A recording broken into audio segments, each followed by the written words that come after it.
In 1903 New York, the Thornhill house stood 3 stories high in the Orchard Hill district, its upper window panes still taped from a forgotten quarantine, and its cellar door sealed with iron nails, despite no legal order to do so.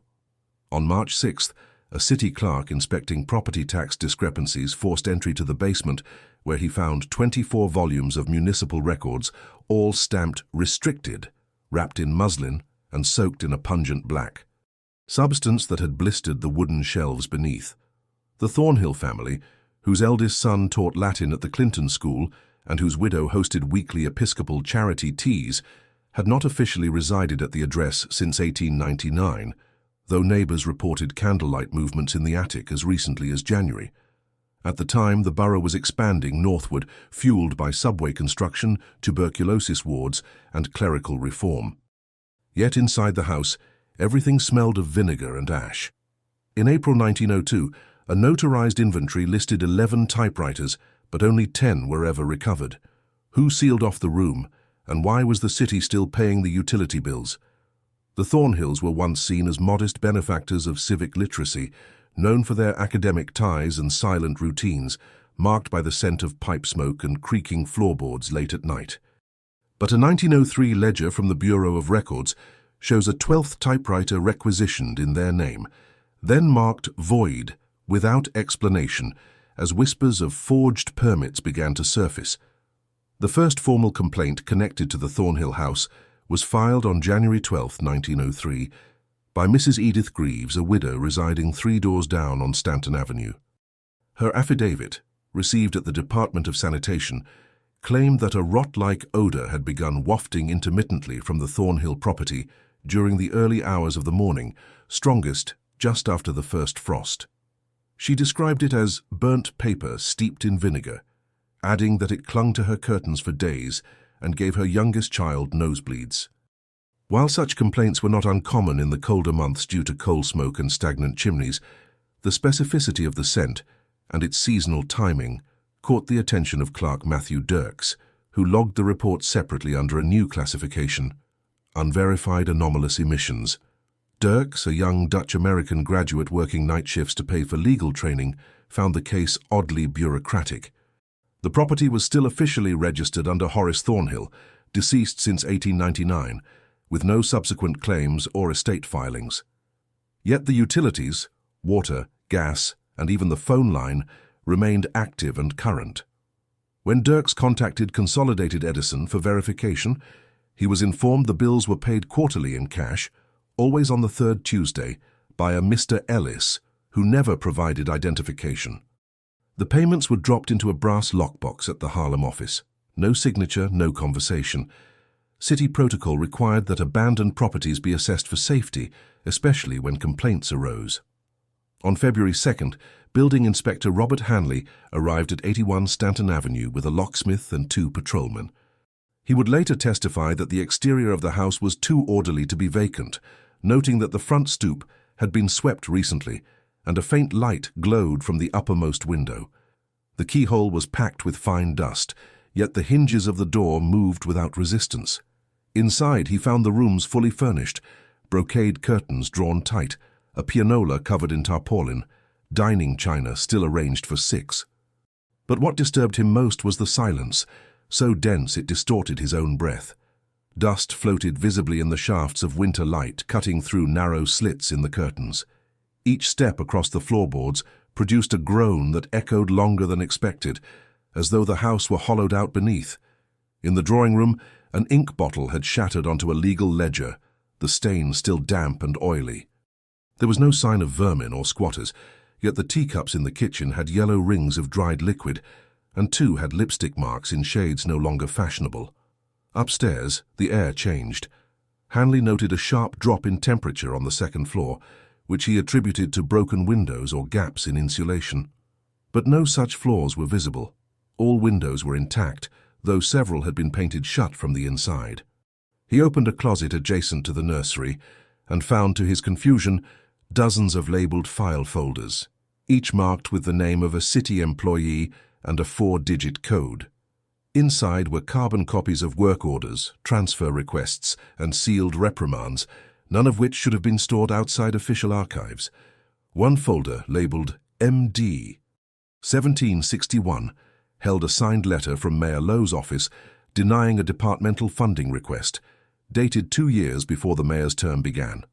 Alarmed but uncertain of the implications, Hanley withdrew and filed a report, recommending that the property be transferred to municipal oversight, pending an internal review. But the file was closed without explanation on March 3rd. That same day, a junior clerk at the Office of Property Tax Adjustment named Raymond Voss was asked to prepare delinquency notices for the Orchard Hill district. When he accessed the tax file for the Thornhill property, he found it manually blocked. A card had been inserted into the slot, handwritten, "Filed by authority, do not reprocess, return to storage C." Voss, curious and uneasy, decided to walk the length of Stanton Avenue that evening. The neighborhood was in gradual decline. Once home to minor professionals and parish teachers, it now held boarding rooms and vacant lots. When he reached number 81, he saw that the gas lamp above the door was lit, flickering slightly in the wind. From the second-floor bay window he heard a repetitive clicking sound. As he stepped closer, the noise ceased. No shadows moved behind the curtains, and no further light was visible. He reported the incident verbally to his supervisor, who told him without smiling to stop taking an interest in dead men's houses. By the second week of March, the Department of Buildings had rerouted all inquiries regarding the Thornhill property to legal affairs. On March 6th, as part of a records audit, Clerk Matthew Dirks returned to the site accompanied by court stenographer Elizabeth Chalmers and a locksmith licensed by the city. They were instructed only to enter the basement and verify stored material. The ground floor was unchanged, still airless, orderly, and scented faintly of disinfectant. The stairs to the basement groaned under weight, but held. The door at the base had been nailed shut with 12 iron spikes. The wood was warped from internal pressure. Once pried open, a heatless gust of sour, metallic air rushed out, stinging their eyes. Inside, the cellar was lined with built-in shelving, each shelf holding bundles wrapped in cloth. Most were dry, but on the east wall, a cluster had begun to seep a thick black residue, like ink mixed with molasses. The smell was overwhelming. Chalmers gagged and left the room. Dirks approached the bundles and unwrapped one. It was a bound municipal volume, stamped with the seal of the Office of Correction, containing disciplinary records from 1897 through 1901. Each entry was marked, "Do not duplicate." Several referenced incidents at the Randall's Island Reformatory and the East 16th Street Isolation Hospital, detailing unauthorized transfers and vanished inventories. Most pages were annotated in the margins with red pencil, many underlined or crossed through. Some bore wax stamps dated months after the recorded events, suggesting backdated editing. Among the last entries was a name Dirks recognized, Horace T. Thornhill, adjunct reviewer, filed 1900. Status, pending. He photographed the record with a personal dry plate camera and submitted the plate with his incident report the next morning. By March 9th, the plate and his written submission had been removed from the registry, and his name was no longer listed on the weekly shift roster. He was never formally dismissed. According to payroll, he resigned on his own initiative. The next day, Elizabeth Chalmers began transcribing her field notes, only to discover that several passages had been erased in her shorthand journal. Entire sentences gone without pressure marks, as if never written. She filed a sealed addendum, swearing under oath that she had witnessed and recorded more than was now visible. Her testimony was filed under her initials only and archived in a locked drawer at the Department of Legal Affairs. 3 weeks later, a new complaint arrived. A street sweeper reported that a bundle of torn documents had been found blocking a storm drain near Stanton Avenue, wrapped in cloth soaked with the same oily black substance. Among the scraps were inventory logs, utility receipts, and an unfinished telegram bearing the words, "Request immediate review of unauthorized storage at..." The address was never completed. By mid-March 1903, the property at 81 Stanton Avenue had quietly become the subject of internal memoranda across no fewer than 4 city departments. Although no public notice had been posted and no official action was filed with the courts, references to Site T19 began appearing in maintenance dispatch ledgers, specifically under non-routine inspections. This term, T19, did not correspond to any known municipal zoning code. On March 17th, a handwritten note in the margin of a routine ledger at the municipal archives read, T19 scheduled for vault review, deny access to temporary staff. It was unsigned and marked in graphite pencil with faint smudges along the lower edge. The file was found on the desk of archivist Lewis Wendell, who had not reported for work in 3 days. When contacted by telegram, his wife replied that he had left for a conference in Albany, although no such event was scheduled that week. The strangeness deepened when an elderly neighbor, Mr. Jonah Pearl, came forward at the 9th Precinct desk. A retired dock worker known for his punctuality and failing eyesight, Pearl described having seen the same boy enter the Thornhill property every Thursday morning since late January. The boy, he said, wore a page's uniform with brass buttons and carried a flat wooden case like a portable writing box.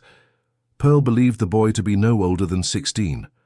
What disturbed him, he said, was that the boy always left empty-handed and never knocked.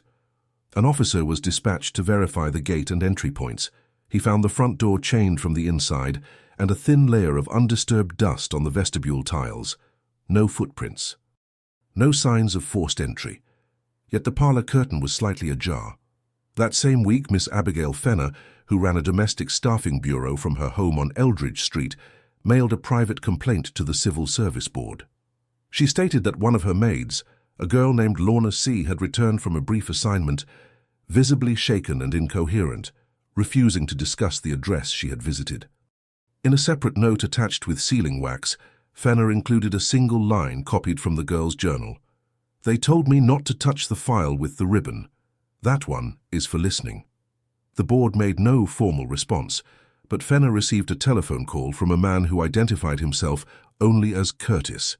He thanked her for her discretion and advised her to stop forwarding handwritten material through postal channels, citing security. No one by the name of Curtis was registered with the Civil Service Board at the time. Meanwhile, the temperature began to rise across the city, bringing the first hints of spring. This change revealed something new. Condensation began to form on the inside of the Thornhill house's upper windows, despite there being no visible signs of heating or habitation. The moisture traced lines down the dusty panes, outlining what appeared to be fingerprints and smudges from the inside. Local carpenter Elijah Beck, contracted to repair a broken fence on the adjacent lot, was the first to report the sounds.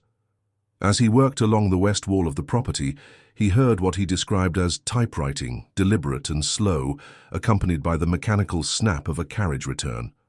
He looked to the second-floor study window and saw no movement, only the slight tremble of a curtain. The rhythm continued for precisely 12 minutes, then stopped mid-stroke. Beck documented the time. 2:48 p.m. Later that week, 3 loose pages were found in the alley behind the house, partially burned and caught in a drainage grate. Each bore lines of type, misaligned and uneven, as though produced by a failing machine. The sentences were administrative in tone but contextually jarring. Transferred under condition of review, sealed pending authority. Do not reclassify unless contacted through secure intermediary.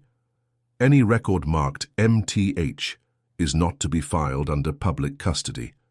The initials MTH were later speculated by staff at the Bureau of Clerical Oversight to mean Municipal Thornhill Holdings, though no such program had been formally established or budgeted. Inside City Hall, Junior Officer William Horst began compiling a private dossier on the house.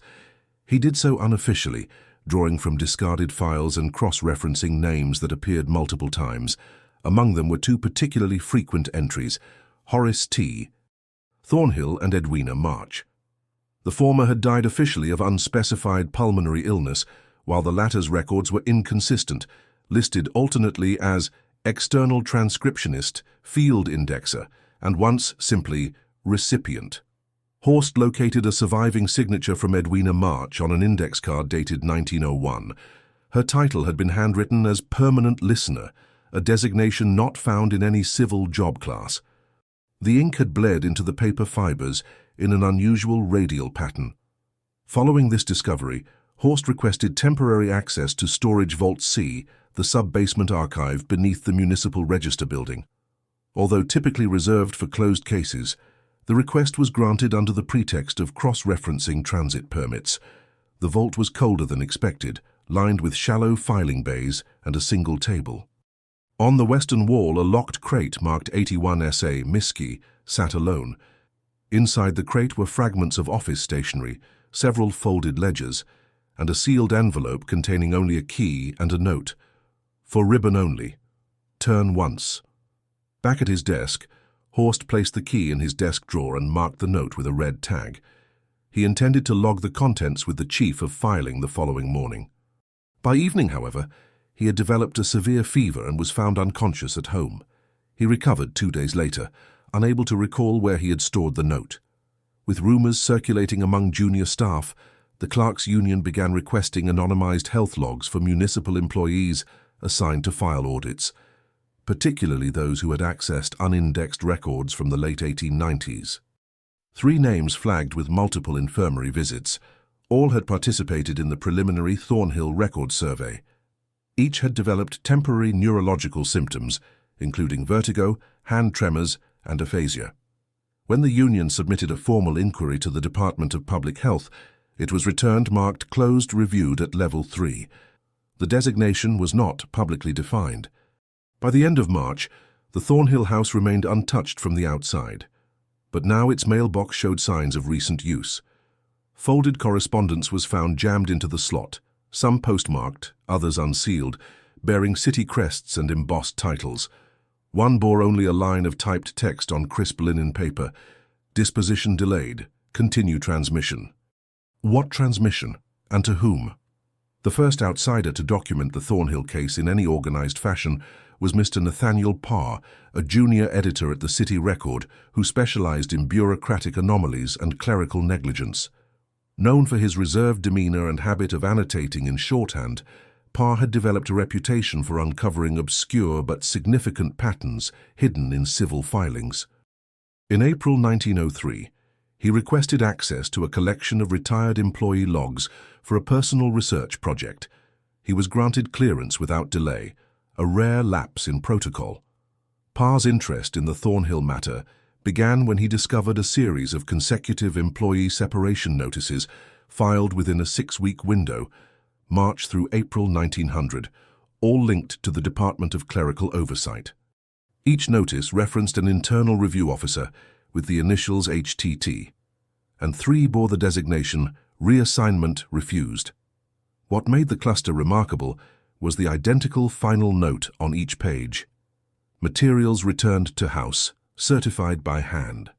Unable to determine which house was referenced, Parr assumed it referred to a district processing center until he found an irregularity in a 1901 city map. In the margin, an unnamed plot at the north end of Stanton Avenue was hand-labeled HTH in faded blue ink. The letters matched the initials stamped inside a worn registry box stored at the municipal vault under code T19. Compelled to investigate further, Parr contacted Bishop Ernest Copeland of the Church of St. Matthew in the Lower East Side, a figure known for his quiet involvement in moral reform committees and his extensive collection of civil correspondence. Copeland agreed to meet and provided Parr with a set of dated sermon pamphlets. One bulletin, dated September 3, 1900, included a note of concern addressed to the congregation. We urge our parishioners to pray for those who suffer in silence among books and records, for they carry burdens not meant for solitary hands. The line struck Parr. He returned to Stanton Avenue on April 12th, accompanied by a photographer from the Record. The house remained as it had for months, intact, windowed, seemingly empty. But the sidewalk bore new scratches, shallow lines that trailed from the front gate to the rear alley. The iron mailbox had been removed entirely, leaving only the outline and screw holes. In its place, a square imprint marked with soot suggested something larger had been affixed, then wrenched away. Parr's initial article, never published, was typeset and prepared by April 15th under the working title, The Filing House, an unclaimed city property and the people who vanish within it. But before it could go to press, the galley proof was flagged by the Bureau of Information Oversight. Parr was told the story violated a clause in the municipal publishing agreement, barring the disclosure of confidential geographic identifiers tied to live departmental inquiries. His entire file was confiscated, including handwritten notes and photographic plates. Only his original map margin survived, folded in his coat pocket. 2 days later, Parr's name was removed from the editorial roster. When asked why, the managing editor said only, he lost track of the margins. Meanwhile, across town, Officer Lydia Morell of the 9th Precinct filed an internal incident report after being called to assist with a trespassing complaint at the 5th Avenue Library Annex. Upon arrival, she found no intruder, only a single folder unmarked lying on the stone floor of the basement reading room. Inside were printed forms bearing city seals and dates ranging from 1898 to 1901, each labeled "Withdrawn by Listener" and initialed with the same unfamiliar symbol, a sideways crescent enclosing 3 vertical lines. Morell turned the folder over to Central Records, but 2 days later it was reported lost. In her deposition, Morell stated that she overheard a man in the hallway that same afternoon repeating the phrase, "The fifth drawer listens," to himself. She described him as pale, dressed in clerical attire, and carrying a valise with metal corners. No matching visitors were logged that day. Her report was reviewed and then sealed. By April 19th, sightings of movement within the Thornhill house resumed. Neighbors began to report hearing voices, not loud or chaotic but controlled, rhythmic and overlapping, as if reciting lists. One witness, seamstress Clara Devine, described the sounds as catalogue speech, precise and deliberate, as if someone were reading rows of numbers. She heard it just after dusk while passing the front gate, though no one appeared at the windows. 2 days later, Clara's name appeared on a city census draft marked "Corrections Pending." She had never filed a census dispute. Within City Hall, further contradictions surfaced. Requests for archival access to Thornhill-era files began producing inconsistent results. Clerks would be granted permission to view certain documents only to discover that the folders were empty or that their call slips had vanished. A copy of a transfer order dated 1901 was found duplicated in 3 separate departments, each with a different destination office listed. The dates matched, the signatures did not. The discrepancies led to a quiet but urgent meeting among mid-level officials. Held on April 23rd, in an unused hearing room on Pearl Street, the session was attended by 6 individuals, 2 from the Department of Records, 1 from the Mayor's Office, 1 Health Inspector, and 2 from the Bureau of Civic Integrity. The minutes of that meeting were never formally transcribed, but a stenographer present at the adjacent meeting later testified in a personal letter that the participants emerged looking as though they had all smelled the same lie at the same time. That same night, an assistant chaplain from the Reformed Church wrote a letter to Bishop Copeland. In it, he mentioned that a woman named Edwina March had approached him after evening service, asking whether the church maintained a catalogue of prayers submitted in writing. When told they did not, she asked whether the sermons were ever filed by sound rather than by meaning. The chaplain thought she was quoting poetry. She gave no surname at first, only an address, 81 Stanton Avenue. When he offered to accompany her home, she declined and disappeared into the fog. Attempts to locate Edwina March in census or employment records again turned up conflicting entries. Some listed her occupation as clerk, others as silent partner, and one rare entry described her as recipient of original language. Each record bore a different date of birth and, in 2 cases, inconsistent handwriting across the same document. Pressure mounted. On April 27th, a formal directive was issued by the Office of Municipal Facilities. The Thornhill house was to be physically surveyed, photographed, and boarded for safety compliance. Inspector Malcolm Rule was selected to lead the operation. He had no previous knowledge of the case. Rule's notes, submitted the following morning, were precise and mechanical. He described entering the structure with 2 assistants, documenting temperature variances, and noting an unusual number of interior doors, 13 for a house of its size. What unsettled him most, however, was the narrow hallway beyond the kitchen, where each doorknob had been removed and replaced with small brass hooks, polished and unmarked. He opened the final door at the rear of the hallway. Inside was a room with no apparent use, no furnishings, only a single writing desk. On it a sheet of paper lay flat, unwrinkled, with a single line typed in red ribbon ink. The pages are no longer blank, but they still listen. Rule photographed the message. The photograph was submitted with his report. By the following week, it could not be found in the case file. On the morning of April 30th, 1903, a set of unidentified blueprints appeared on the desk of Deputy Surveyor Elias Renshaw. They were folded in a leather file stamped with the emblem of the City Structural Office, though the accompanying transfer slip had no initials, and the file number had been struck through with a graphite X. The plans detailed internal dimensions of 81 Stanton Avenue, but not as they were known. Rooms were rearranged. Corridors elongated. A third staircase had been added at the rear of the structure, labeled Clerical Descent, Private. No such stairwell existed according to any of the previous inspections.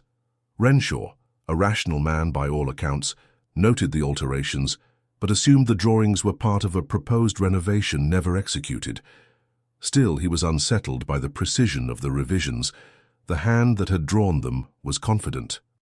Every measurement was exact, and the paper carried the faint scent of mold and turpentine. Before filing the set away, he traced one particular annotation. Scribes may not occupy the same floor twice. He brought the plans to his supervisor, who asked where he had obtained them. Renshaw explained. His supervisor frowned, then opened the Central Records Index. The original architectural plans for the Thornhill property had been withdrawn in 1899 and never returned. That withdrawal had been signed not by a city official, but by a civilian, Edwina March. That afternoon, a directive was issued to recatalogue every file connected to the Thornhill address, no matter how oblique. The task was assigned to 3 clerks, including Evelyn Dart, a meticulous archivist with an aversion to natural light. On her first day, she located a discrepancy in the 1900 clerical hiring records. A cluster of names had been listed twice, once under their true departments and again under a column labeled Shadow Assignments. Each duplicated name had been altered subtly, a letter removed, a digit transposed, enough to escape basic scrutiny. When Evelyn flagged the error, her access was immediately revoked. She was reassigned to a different floor, and the records she had marked were pulled for departmental review. She left a note in her drawer that read, "Who maintains the shadow ledger, and why do they erase without removing?" At the same time, Father Copeland received a sealed envelope at the vestry. Inside was a printed prayer card, blank on one side. On the reverse, a single line. "Not all records are written for the eyes." It was unsigned, but the ink had bled slightly into the card fibers in the same radial pattern first seen on the documents handled by Edwina March. Copeland, now increasingly convinced that a hidden archive of some kind existed beneath the surface of city government, reached out to his old seminary classmate, Harold Stone, now a field agent with the Committee on Municipal Ethics. Stone was a former professor, methodical and skeptical by nature.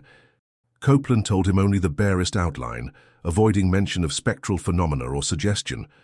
Stone agreed to look into it, not because he believed the claims, but because city corruption often lived inside the margins. He began with payroll.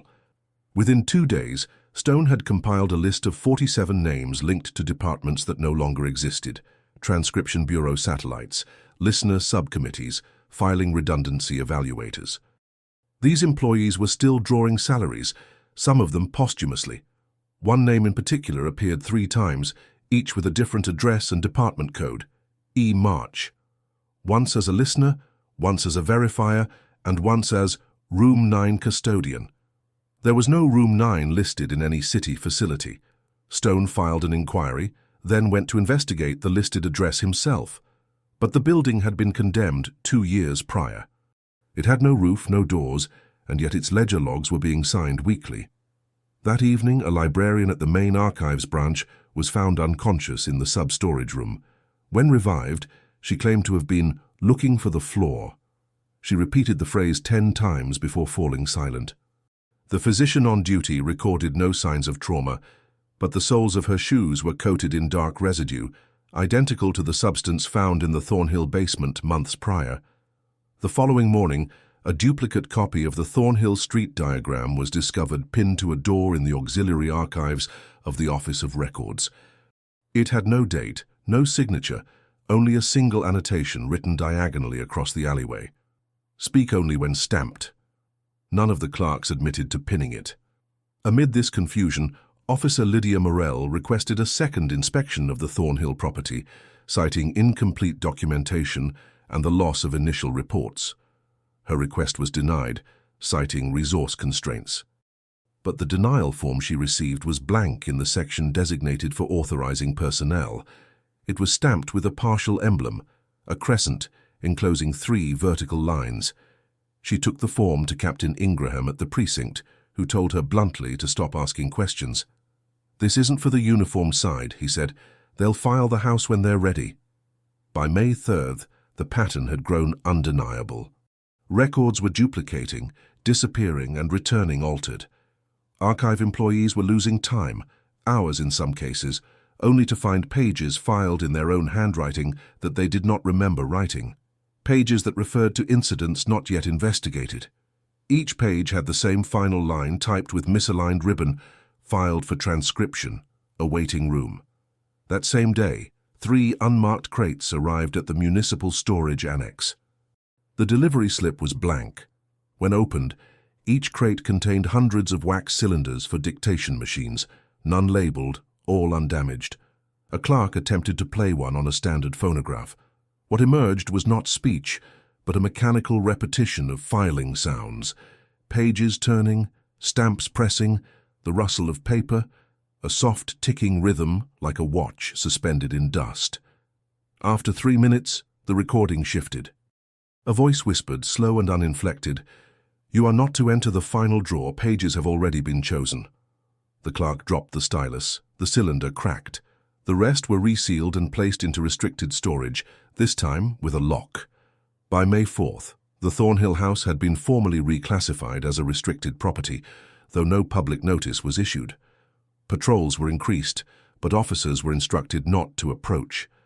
City workers, when questioned, denied knowing the origin of the classification code. The term used was heritage filing risk. That night, the house lights flickered on for the first time in weeks. A gas glow filled the third-floor window for exactly 4 minutes. A boy in a page uniform was seen exiting the alley, carrying a flat wooden case. He did not look behind him. On the morning of May 7, 1903, a misfiled requisition form triggered an unscheduled inspection at the Stanton Avenue Municipal Storage Annex. Clerk Reginald Phelps, assigned to retrieve decommissioned tram permits, opened the wrong drawer and withdrew a black envelope sealed in vellum. Its weight surprised him. Inside were 9 photographic plates, dry and unnumbered, each depicting the same interior room from slightly different angles. A plain chamber with plaster walls and no windows, a long wooden desk bolted to the floor, and a typewriter with no brand marking. What was most disturbing was not the setting, but what sat in the corner of the room. A tall, iron cabinet, slightly ajar, with human hair visibly caught in its hinges. Phelps turned the plates over to his supervisor and was told to file a material misplacement report under Category D5. That category had not been used since the City Hall fire of 1888, and no new materials were ever expected under that code. When Phelps returned the next day to verify the form's status, both the drawer and the envelope were gone. The ledger book now skipped from entry 4138 to 4140. The same day, Father Copeland received an anonymous envelope containing a brass key and a torn slip of paper. "Use the side entry, desk drawer 4, keep the door open." He recognized the handwriting from his earlier correspondences with Edwina March. He contacted Harold Stone immediately. The 2 men agreed to enter the Thornhill house at dusk under the pretense of a clerical safety review. They arrived with lanterns, 2 notebooks, and no official escort. The house greeted them with silence. The gas lamp at the gate flickered once, then extinguished as they approached. The lock yielded easily to the brass key. Inside, the temperature was colder than expected for the season. Dust floated in the light of their lanterns like suspended ash. The air had a tang of ink and scorched linen. They followed the narrow hallway past the drawing room and parlor until they reached the side office. an unremarkable chamber lined with filing drawers. Drawer 4 was half open, its metal runners warped. Inside was a handwritten document bound with red ribbon, Final Listener's Log, March 1901. The first page was dated March 3rd and contained transcriptions of internal conversations between unnamed individuals. The entries read like dictations from multiple speakers at once, fragmented and layered. Continue enumeration. Disregard peripheral filings unless spoken twice. Motion has not ceased, though weight is inconsistent. The further they read, the more the handwriting deteriorated, shifting from cursive to angular shorthand. On the final page, the ribbon had stained the paper, leaving an oily red mark across the last line. They do not forget when you forget them. Copeland reached for a match to light the gas sconce and get a better view. As he did, a sound rose from the floor above. A dragging, intermittent thump as if a heavy object were being moved inch by inch. They froze. Stone whispered that they should go. Copeland, against instinct, stepped into the hallway. The air shifted again, becoming thicker as though saturated with carbon or dust. He pointed upward. The sound had stopped. They climbed the stairs slowly, each riser groaning under their weight. On the second-floor landing, a draft stirred. One of the bedroom doors was ajar. Inside, the furniture was undisturbed, but the rug had been pulled back to reveal a trapdoor. Its edges were sealed with what looked like wax, and a ribbon had been nailed into one corner. Stone knelt and ran his fingers across the wood. It was warm. They pried it open. A narrow wooden shaft led downward, deeper than the basement. A rope ladder hung limp, trailing into darkness.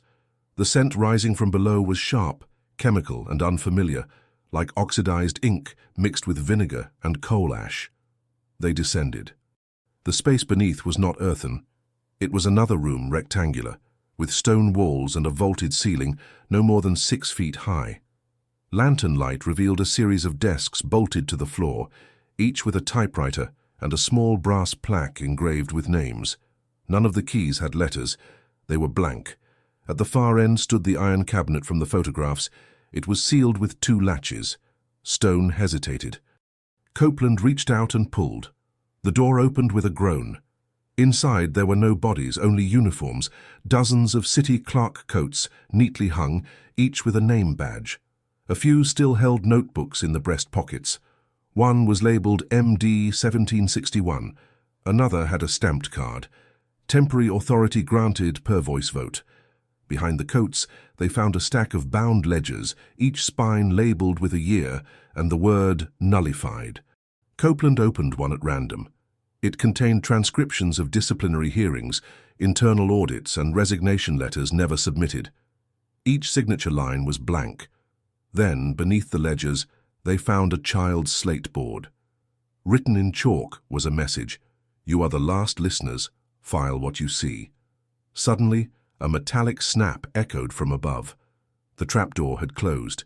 Stone scrambled up the ladder, but the rope had gone slack. He pressed against the ceiling. It did not budge. Copeland urged him to stop. They turned back to the room. The typewriters had begun to hum. One by one, their carriages twitched.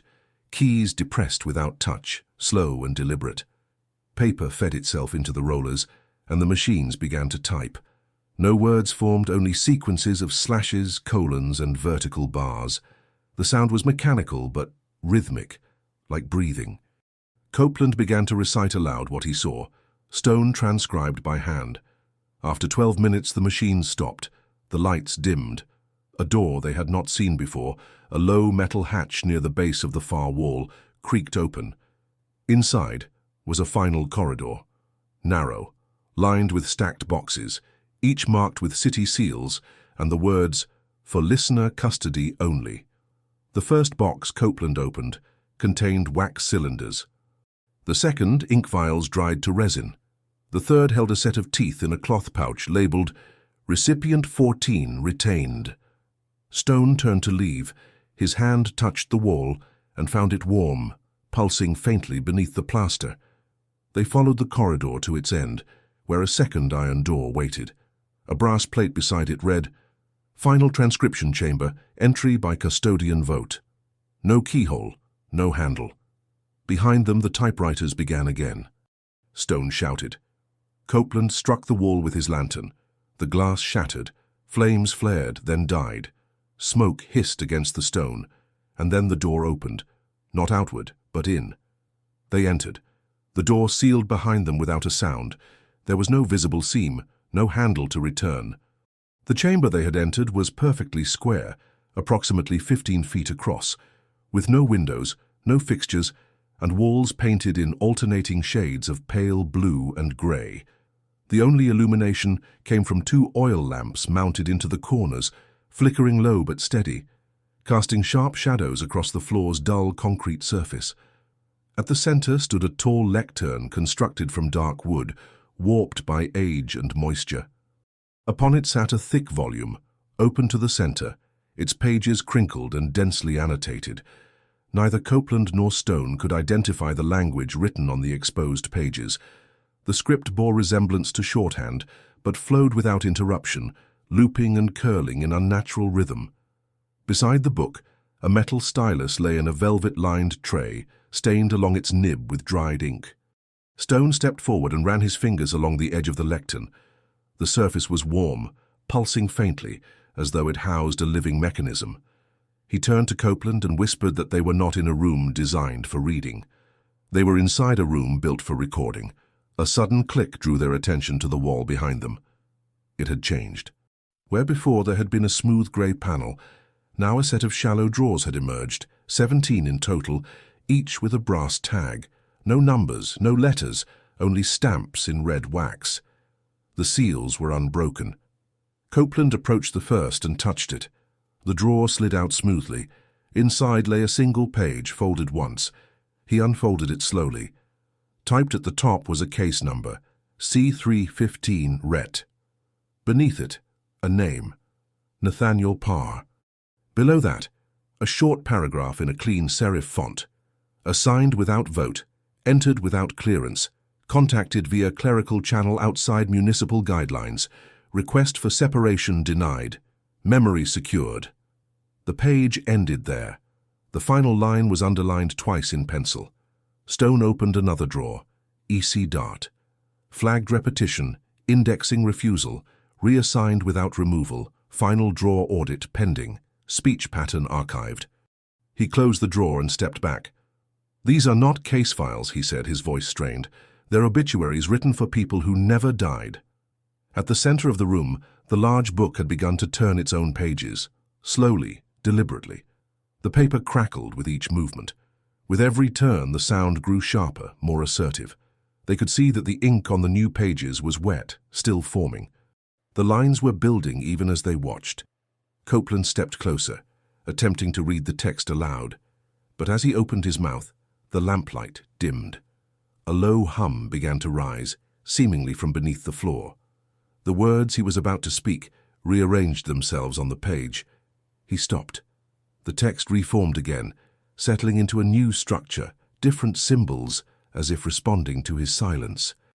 Stone raised the stylus from the tray and held it above the parchment. The ink on the nib shimmered, almost viscous in the lamplight. Without speaking, he pressed the stylus to the page. The hum ceased instantly. Every drawer in the wall clicked shut at once. And then, with no perceptible mechanism, a panel opened in the far wall. Beyond it, stairs led up, not the wooden type of the upper floors, but carved stone steps, worn and sloping slightly left. The passage beyond was dry, the air thinner, less saturated with ink and residue. They followed it in silence. After 47 steps, the staircase ended at a narrow metal door with a circular window. From behind it, dim light flickered, the irregular rhythm of candle flames. Stone reached for the handle. That gave way easily. They emerged into a room neither of them had seen before, though it lay beneath a house they thought they understood. This was the true filing chamber.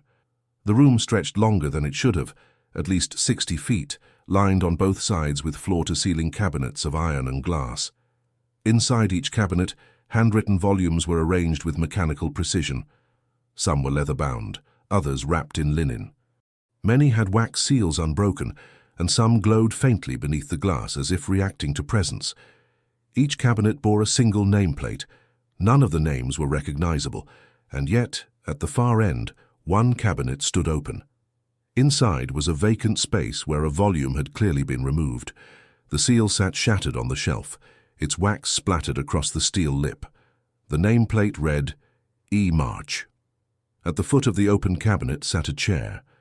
On it, draped neatly, was a woolen overcoat. The inner lining bore the embroidered initials. E.M. Copeland moved toward it, but Stone stopped him. Something else was visible now. Tucked beneath the coat, a sheaf of pages, the same red ribbon-bound documents from Drawer 4, lay unwrapped and annotated. At the top was a new title, one they had not seen before. Filed without approval. Returned by listener.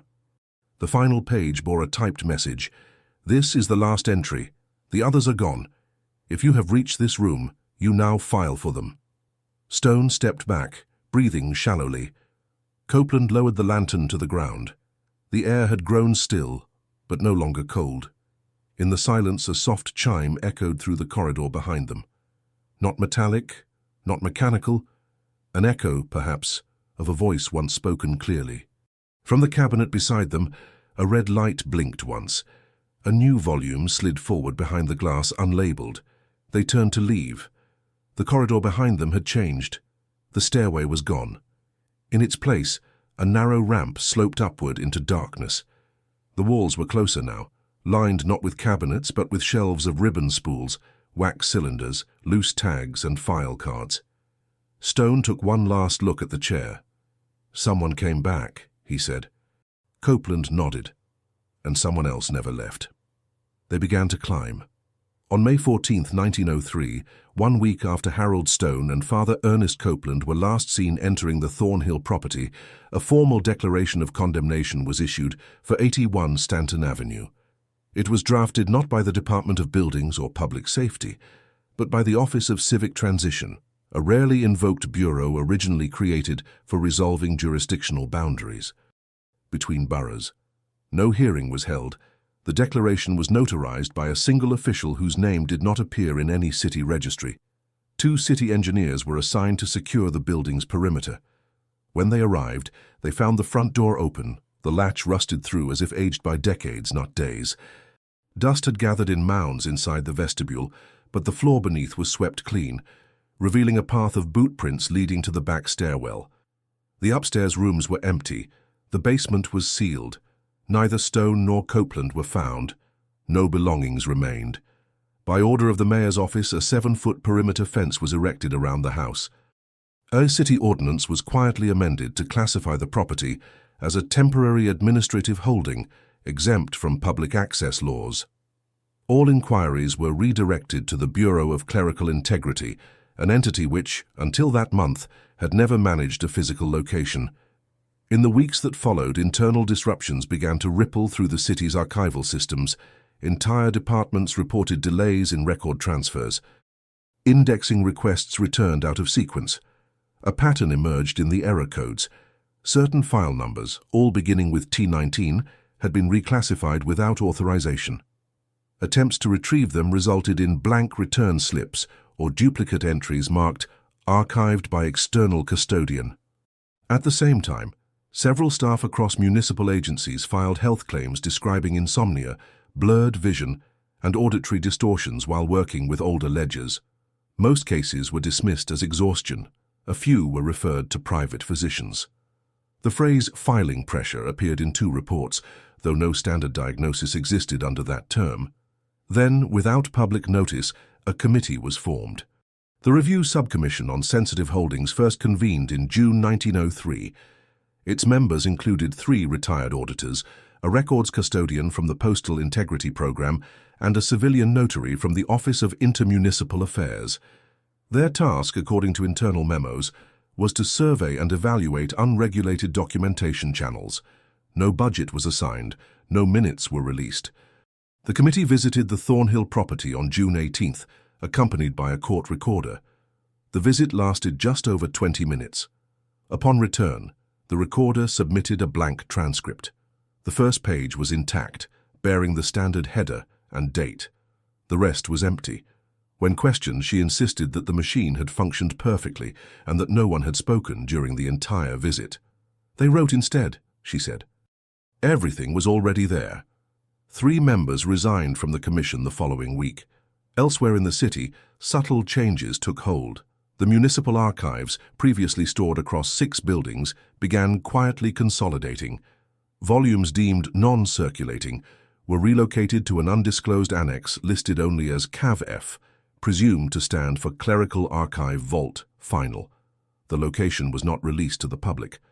Staff assigned to the annex were issued new uniforms, lacking name badges, and given work hours that did not correspond to any other department's schedule. In August, Officer Lydia Morell submitted her resignation. Her departure letter, filed in longhand, did not explain her decision. Instead, she attached 3 sealed envelopes marked for separate distribution, one to the 9th Precinct, one to the city's legal office, and one to the estate of Horace Thornhill. The third was returned unopened. The Thornhill estate had ceased to exist in 1901 under an administrative nullification order. No copy of that order could be located. Shortly afterward, Morell was seen boarding a ferry to New Haven. She was not heard from again. In September, an audit of the Department of Records uncovered that nearly 45% of files from the years 1898 to 1902 had been converted to listener status. The term was not recognized by any legislative guideline. When the anomaly was raised in a review session, the lead archivist responded with a single line: "They are only listener files if they are not spoken aloud." The mayor's office denied knowledge of the term. Questions mounted when a journal belonging to Evelyn Dart was recovered during a routine estate inventory after her sudden death from pulmonary collapse. Though she had lived alone, the journal showed entries written in 3 distinct handwriting styles. The final entry, dated August 29th, read, "I no longer remember what was mine to file. They returned it folded. They said I did well."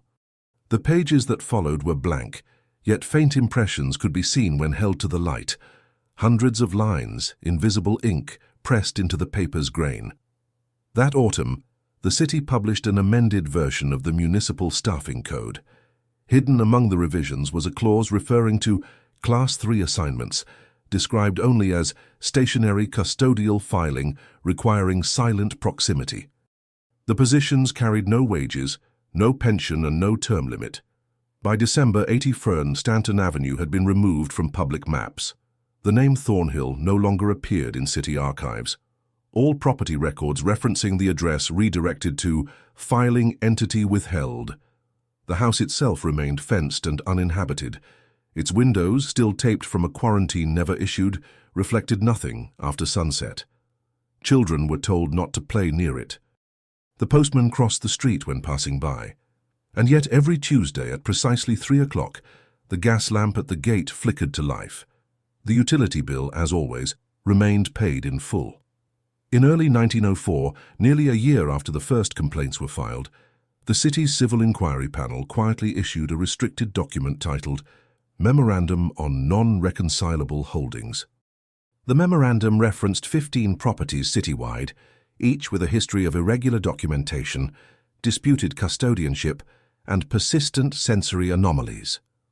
Only one address was specifically named, 81 Stanton Avenue. The section was brief. It listed the site as unresolved, with the recommendation that no further municipal action be pursued unless prompted by internal movement. That phrase, internal movement, began to appear elsewhere. On inspection forms, on building reports, even on electrical maintenance slips. It replaced more traditional terms like resident complaint or tenant citation. Clerks began to abbreviate it, IM, marking files in pencil with small ticks. These documents were often set aside, never processed, quietly excluded from city counts. In February, a new position was created under the Bureau of Forms and Format, Record Reconciliation Assistant, Provisional. The posting required no resume, no references. It was advertised only in trade circulars and was removed within 48 hours. Yet by the end of the month, 7 individuals had been hired. Their names were never released. According to payroll records, their duties included manual transcription in unsupervised archive conditions, with a standard shift length listed as indefinite. 1 year after the final entry in Edwina March's logbook, A structural appraisal of the property was ordered by the city engineer's office under pretext of seismic monitoring. A team of 3 surveyors arrived, equipped with portable equipment and floor schematics. They were instructed not to enter the basement and to avoid direct contact with any untagged volume. What they found was not instability, but duplication. The house's 3rd floor, as originally drawn, had been mirrored internally, with an extra corridor added between 2 load-bearing walls. This corridor did not exist on any previous blueprint. Photographs were taken. Of the 12 images developed, 10 were blank. 2 showed partial exposures, walls without angles, windows without view. 1 included the shape of a desk and what appeared to be a coat folded across the back of a chair, but no occupant. All 3 surveyors submitted written statements and declined further comment. 1 transferred to Buffalo within the month. Shortly thereafter, a series of quiet legislative changes began to reshape municipal storage laws. A new protocol required all records prior to 1903 be stored off-site unless specifically requested. Access required dual signatures and 2 witnesses. Indexes for those records were rewritten in a modified coding system known as Clark's reductive notation, a system created specifically for non-verbal logging. Its instruction manual, published in 1905, was distributed to only 8 departments. Page 31 is missing from all copies. Throughout that spring, the Bureau of Streets began receiving complaints about unusual detours near Stanton Avenue. Delivery routes inexplicably extended. Trolley lines reported signal delays despite no electrical failures. Several intersections were redrawn on city maps to correct directional inconsistencies, a term left undefined in all updates. One driver, questioned during an internal audit, described the area around the house as slower than it should be, like paper that folds inward. Meanwhile, a private archivist named Francis Teller, formerly of the 16th Street Hospital, attempted to publish an article in the American Municipal Review titled "Filing the Unfiled: The Persistence of Lost Ledgers in Urban Record Systems." The article was accepted, typeset, and printed, but the journal issue never circulated. The crates carrying the copies were rerouted in transit and later found in a warehouse near the East River, unopened and water-damaged despite clear weather. When contacted, Teller claimed not to remember writing the piece. His notes, however, remained intact. Inside his journal was a diagram, a room surrounded by cabinets, a single central desk, 17 drawers. He labeled the drawing March's Vault. Alongside it was a series of dates, each accompanied by a brief phrase, entered twice, filed once, window forgotten. He died later that year, struck by a streetcar whose route had been changed the night before. In the summer of 1905, the Thornhill house was added to a private registry maintained by the Historical Society of Greater New York. It was listed not as a residence, but as a legacy intake site. The classification was unclear. A footnote cited a Category L designator, the meaning of which was never published. When questioned, the Society's director responded only that the house predated its own occupancy. By 1906, the interior of the house was no longer listed on inspection schedules. Mail was still delivered weekly. No signature was ever required. Neighbors had stopped asking questions. Property values on Stanton Avenue declined steadily, though no reports of crime or infestation were recorded. The city offered quiet incentives for relocation. By 1908, only 2 original residents remained on the block. One was Mrs. Edith Greaves. She was interviewed by a researcher from Columbia College in 1910 who was gathering oral histories of clerical reforms. Greaves, then in her late 70s, described the early days of the house, its first owners, the late-night visitors, the smell of scorched ink in spring. She paused before describing her final sighting. It was April 1903. The curtains of the Thornhill attic window were open for the first time. Inside, a figure stood at a desk, not moving. She believed it to be a boy, though his clothing was wrong, too stiff, too buttoned, too quiet. She said the figure did not write or turn or gesture. He simply stood and listened. The researcher asked how she knew. Greaves replied, "Because I said his name and he flinched." Her statement was never included in the final report. By 1911, the city had formally transferred the lot, containing 81 Stanton Avenue, to the Department of Inactive Holdings. The fence was repainted. A small brass plaque was mounted to the gate. It bore no text. To this day, there are no confirmed photographs of the interior. No census ever listed a resident after 1900, and yet every few years, a new file appears in city storage bearing the same designation, HTH. Sealed in red wax and marked, "Returned for custodial review." The sender is never known, the stamp is always current. They never stop filing, and the pages somehow are always listening. Text: if this story moved you, if you made it to the end, it's because you also feel that these hidden truths must come to light. Let us know in the comments which city you're watching from. That way, we'll know how far these stories reach. And subscribe to the channel. There are many other cases the world tried to forget, but we insist on remembering them. This story was reconstructed from documents that were found. All names have been changed to protect the source.